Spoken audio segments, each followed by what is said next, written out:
Analizaremos a continuación los aspectos que determinan el tamaño del canopeo, responsable de la captura de luz por los cultivos.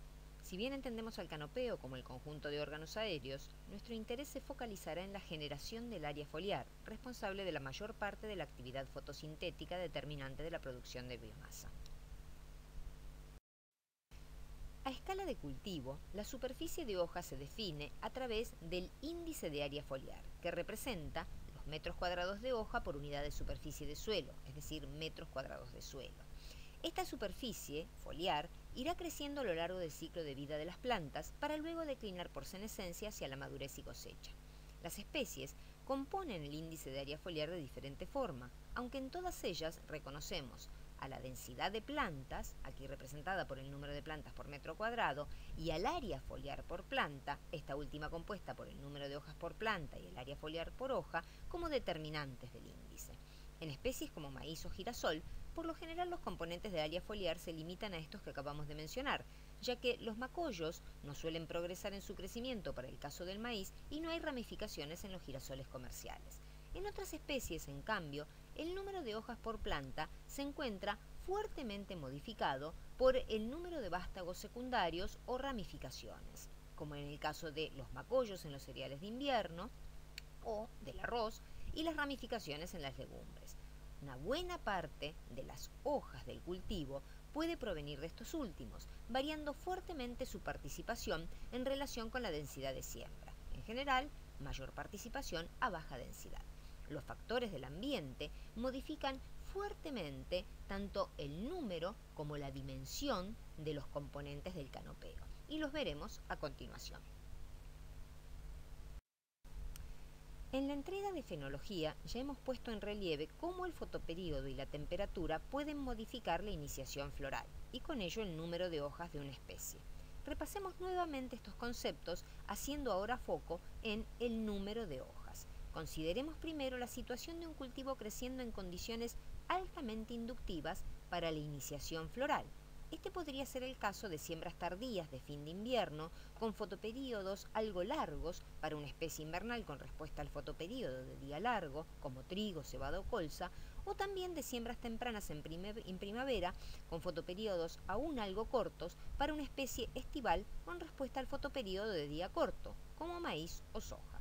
Cualquiera de los dos casos estaría representado por las líneas rojas. La llena muestra la generación de primordios por el meristema, hasta iniciación floral, y la punteada muestra el número de hojas expandidas sobre la superficie del suelo hasta la floración. La siembra en fechas más tradicionales de pleno invierno para el primer grupo, es decir, con fotoperíodos más cortos, o el atraso de la fecha de siembra para el segundo grupo, es decir, bajo fotoperíodos más largos, provocaría un retraso en la iniciación floral, por tratarse de condiciones menos inductivas. Este retraso, representado por la línea llena negra, da lugar a un mayor número de hojas, con el consecuente retraso en la floración. Las hojas diferenciadas se irán expandiendo a un ritmo más o menos constante cuando representamos este proceso en unidades de tiempo térmico acumuladas sobre una temperatura base, como en esta figura. En cada caso, la inversa de la pendiente representaría al filocrono, es decir, al requerimiento en grados día por cada hoja expandida. El filocrono puede ser muy estable a lo largo del ciclo, como sería el caso para maíz, o reconocer algún cambio con las fases del desarrollo, como se verifica para todas las demás especies aquí representadas. En girasol, por ejemplo, el tiempo térmico requerido para la expansión de las primeras 5 a 6 hojas es mayor que el de las subsiguientes, como lo demuestra la menor pendiente durante las etapas tempranas del ciclo. Pero el cambio no guarda relación con la iniciación floral y parece obedecer al cambio en la filotaxis de las hojas, que pasan en ese momento de opuestas a alternadas. El área final de cada hoja generada por el cultivo se interpreta fisiológicamente como el resultado de dos variables. Por un lado, la tasa de expansión foliar, en unidades de superficie foliar por día, y por otro lado, la duración de dicha expansión, en unidades de días. Cada una de estas variables se encuentra controlada por diferentes factores, que podríamos agrupar como internos y externos. Al primer grupo corresponden los que se encuentran bajo control genético y son propios de cada especie, en combinación con modificaciones introducidas por el genotipo cultivado. Al segundo grupo corresponden los que se encuentran bajo control ambiental, como la temperatura y la oferta de recursos. Analicemos primero los factores internos. Analicemos primero algunas diferencias entre especies en cuanto a la distribución del área foliar.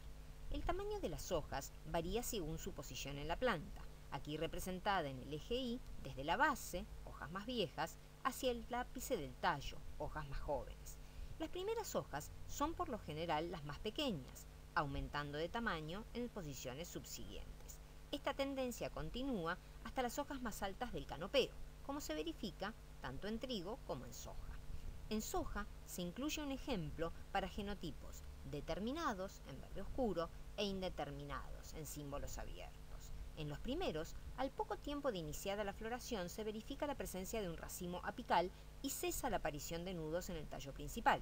Los genotipos indeterminados no presentan este racimo y continúan formando hojas luego de la floración, por lo que tienen más superposición entre estados vegetativos y reproductivos.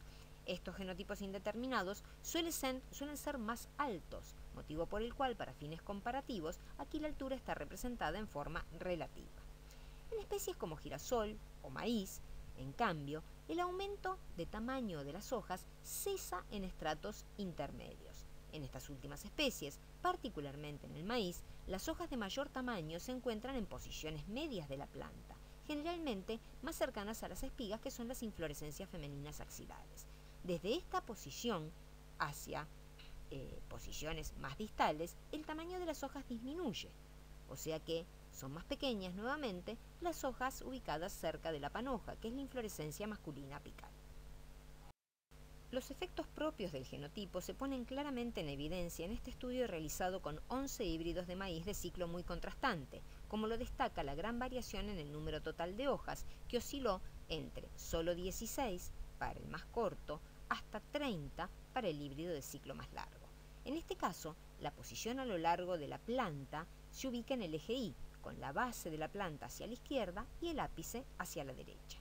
Los números sobre cada curva identifican al híbrido y el valor, encerrado en un círculo, denota la hoja en cuya axila se ubicaba la espiga apical.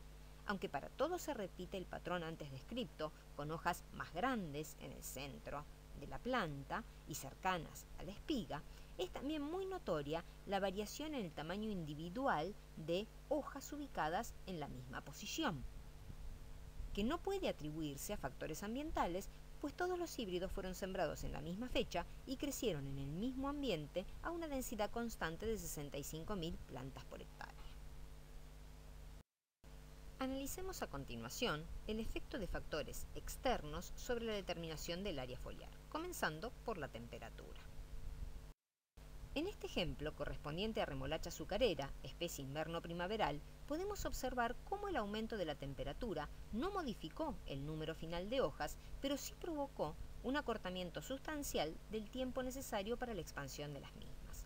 Así, mientras el tiempo requerido para expandir 16 hojas fue de unos 80 días cuando las plantas crecieron a 7 grados centígrados, se requirieron solo 20 días para este mismo proceso cuando las plantas crecieron a 20 grados centígrados.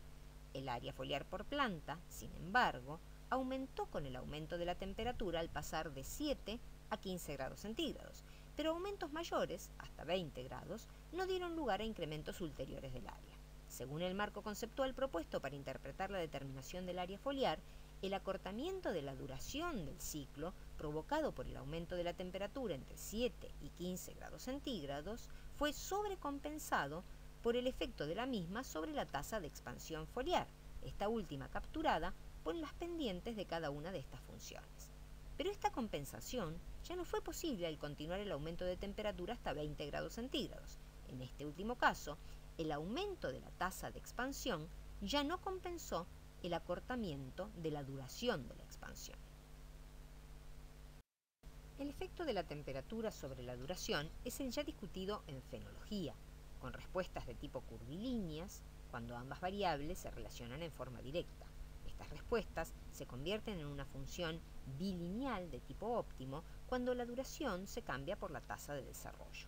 Este patrón permite identificar las temperaturas cardinales, base, óptima y máxima. También permite determinar el requerimiento en tiempo térmico para el proceso analizado, en este caso la expansión foliar en maíz, que está representado por la inversa de la pendiente en el rango subóptimo. El efecto de la temperatura sobre la tasa de expansión es similar a lo discutido para la duración, con una respuesta de tipo óptimo que también captura las temperaturas cardinales del proceso. La interacción de ambas variables, duración y tasa de expansión, en su respuesta a la temperatura, afectará el tamaño foliar final, como podemos observar al analizar la evolución de la expansión de una hoja ubicada en una posición específica en plantas creciendo a diferente temperatura. La longitud máxima se alcanza cuando el crecimiento tiene lugar con 20 grados centígrados, requiriendo entonces poco más de 10 días para llegar al tamaño final.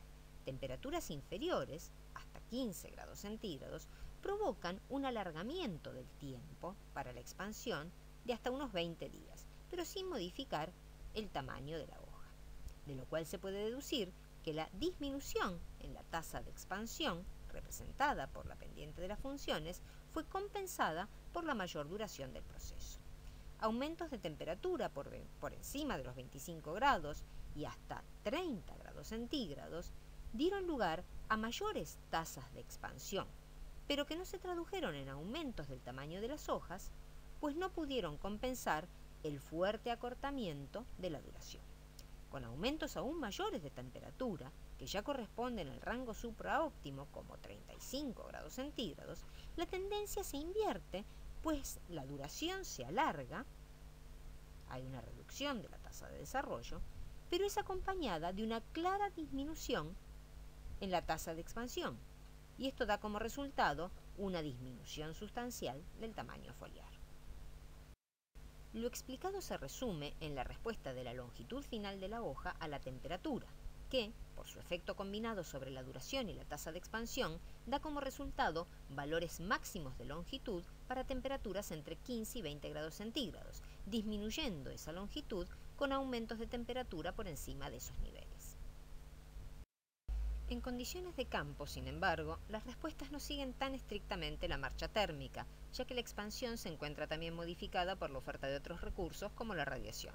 Este defecto lo podemos ver en los resultados correspondientes a estudios conducidos en épocas de siembra contrastantes, como este caso para maíz. El aumento de temperatura que se registra con el atraso de la fecha de siembra es acompañado por un aumento de la radiación solar incidente, dando como resultado mayores tamaños de hojas individuales, como se muestra en esta figura. Consecuentemente, la superficie total foliar máxima, representada aquí en la evolución del índice de área foliar de la figura de la derecha, también es mayor en siembras tardías. Adicionalmente, podemos observar el efecto del aumento de la temperatura provocando un acortamiento del tiempo para la expansión de hojas evidente en el adelantamiento de la fecha de floración. Otro aspecto del manejo de los cultivos que modifica la oferta de recursos por planta y consecuentemente el área foliar final es la densidad de siembra. Su efecto lo vemos en este ejemplo donde se utilizaron dos densidades muy contrastantes en el cultivo de maíz. Una correspondiente a plantas creciendo en forma casi aislada, 3 plantas por metro cuadrado, 30.000 plantas por hectárea, y la segunda correspondiente a una muy elevada densidad, 12 plantas por metro cuadrado, 120.000 plantas por hectárea. A nivel de planta individual, la mayor oferta de recursos, en este caso solo radiación solar, pues no existieron deficiencias hídricas ni nutricionales, dio lugar claramente a hojas más grandes en las plantas creciendo a baja densidad. No obstante, a nivel de cultivo, el mayor número de plantas sobrecompensó la reducción del tamaño de las plantas individuales, dando lugar a un índice de área foliar sustancialmente mayor, más del doble, en las plantas creciendo a alta densidad respecto a las plantas que crecen a baja densidad. En este caso, a igualdad de fecha de siembra, los cultivos alcanzaron la floración en el mismo momento, por lo cual la práctica considerada no ejerce su efecto a través de modificaciones en la duración de la expansión foliar. Aunque las respuestas descritas hasta aquí pueden considerarse bastante generalizadas, existen diferencias importantes entre especies en los que se refiere a plasticidad foliar ante una oferta variable de recursos. Así, cuando se analizó comparativamente la respuesta a la densidad de plantas en cultivos de hábitos foliares muy contrastantes, como maíz, soja y girasol, se pudo observar que ambas oleaginosas se apartaban de lo comentado para el cereal. En maíz, el aumento de la densidad compensa ampliamente las disminuciones en tamaño foliar de las plantas individuales, en rojo, dando lugar a aumentos sostenidos en el índice de área foliar, en verde. Esto no ocurre en soja y girasol. En estas especies, la sensibilidad de la expansión foliar a la disminución de recursos por planta es muy grande, como vemos en los tamaños de área foliar por planta. Y esto lleva a una estabilidad del índice de área foliar cuando se utilizan densidades altas y muy altas. En función de estas respuestas, se considera el maíz una especie con baja plasticidad foliar y especies como el girasol y la soja como de alta plasticidad foliar. Seguiremos ahora con aspectos relacionados a la senescencia foliar y la respuesta de la intercepción de luz al área foliar de los cultivos. Busque la parte 1C para continuar.